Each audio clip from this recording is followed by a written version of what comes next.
Hi friends, സ്വന്തമായിട്ടൊരു അടുക്കളത്തോട്ടമുള്ളത് നമുക്കൊക്കെ സന്തോഷം തരുന്ന കാര്യമല്ലേ. അപ്പോൾ ഞാൻ ഈ ഇടയായിട്ട് കുറച്ച് പച്ചക്കറികളൊക്കെ ഒന്ന് നട്ടാലോ എന്ന് വിചാരിച്ചിട്ട് അതിൻ്റെ വിത്തുകൾക്ക് വേണ്ടിയിട്ട് കുറേ ഓൺലൈനായിട്ട് വെബ്സൈറ്റുകളൊക്കെ നോക്കിയിട്ടോ. അപ്പോൾ അതിൻ്റെ അകത്ത് മഹാ അഗ്രീൻ എന്ന് പറയുന്ന വെബ്സൈറ്റ് എനിക്ക് കുറച്ച് ഇൻട്രസ്റ്റിംഗ് ആയിട്ട് തോന്നി. അത് ഇഷ്ടപ്പെടാൻ കാരണം എന്താണെന്ന് വെച്ചാൽ സാധാരണ കുറച്ച് അപൂർവമായിട്ട് കാണുന്ന നിത്യവഴുതന അല്ലെങ്കിൽ ചതുരപ്പയർ അങ്ങനെയുള്ള പച്ചക്കറികളുടെ വിത്തുകളൊക്കെ ഞാൻ ആ സൈറ്റിൽ കണ്ടു കേട്ടോ. പക്ഷെ ഞാൻ ഓർഡർ ചെയ്തത് ചെറി ടൊമാറ്റോയും പിന്നെ പച്ചമുളകും ചീര അങ്ങനെയുള്ള സാധനങ്ങളാണ്. കാരണം എന്താണെന്ന് വെച്ചാൽ ഞാനത് ചട്ടിക്കകത്ത് നടാനായിട്ടാണ് പ്ലാൻ ചെയ്യണത്. അപ്പോൾ നമ്മൾ ഓർഡർ ചെയ്ത് കഴിയുമ്പോൾ ഇതുപോലെയുള്ള പാക്കറ്റിൽ നമുക്ക് അവർ അത് കൊറിയർ ചെയ്ത് തരും.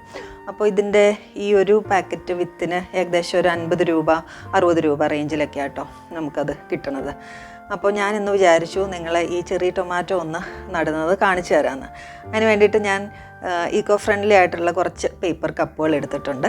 അപ്പോൾ ആദ്യം അതിൻ്റെ അകത്ത് ഒരു കപ്പിൻ്റെ അകത്ത് ഒരു 2-3 വിത്തുകൾ പാകി അത് ഒരു 3 ആഴ്ച ആകുമ്പോഴത്തേക്കിനും നമുക്കത് പറിച്ച് നടാറാവും കേട്ടോ. പറിച്ച് ഞാൻ ഇതുപോലെയുള്ള വലിയ പോട്ടുകളിലേക്ക് മാറ്റി നടാനാണ് പ്ലാൻ ചെയ്യണത്.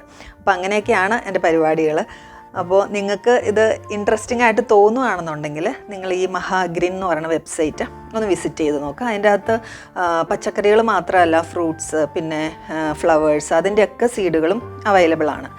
അപ്പോൾ മറ്റ് എല്ലാ തിരക്കുകളുടെ ഇടയ്ക്കും ഇതുപോലെ കുറച്ച് സമയം നമ്മൾ ഇങ്ങനെയുള്ള കാര്യങ്ങൾക്കൊക്കെ ചിലവഴിക്കുകയാണെന്നുണ്ടെങ്കിൽ അത് നമുക്ക് മനസ്സിന് ഭയങ്കര സന്തോഷം തരുന്ന കാര്യമല്ലേ. അപ്പോൾ ഇത്രയേ ഉള്ളൂ ഇന്നത്തെ വീഡിയോ. ബൈ.